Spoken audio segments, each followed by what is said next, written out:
Hi all, welcome back to the Sprucegate Modeling. Today I will be painting the engine bay for the Rubicon 156th Tiger 2. So first expectations for this project.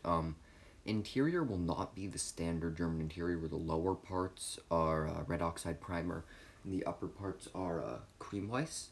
This will be all red oxide. Weathering will be done with a home mixed black oil wash and some pigments.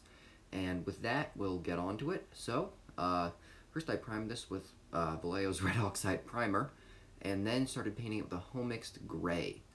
This is, of course, is the engine block, and I mixed up a very dark gray.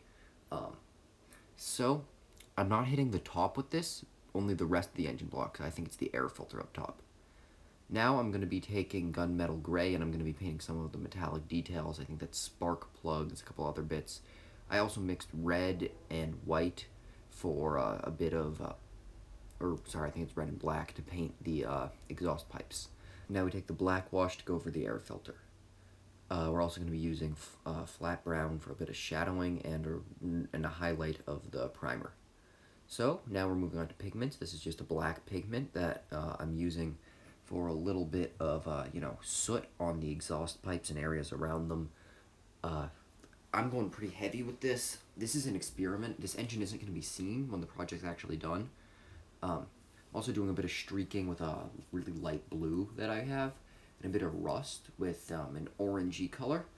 So apply those how you feel necessary. Now we're going to be moving on to the rest of the engine bay once it's fully assembled. First, we're going to be taking gunmetal gray and painting the fan blades in the radiators. And then we're going to be using the same dark gray that we painted the majority of the engine block and painting the blocks around them. Now we're going to be doing a bit of sponge chipping with gunmetal gray around the edges for some nice weathering effects. Pretty heavy with this, but not too heavy. Heavy in terms of weathering. A little still goes a long way. So now we're going to be taking a bit of a yellow wash, and we're going to be going over it before taking some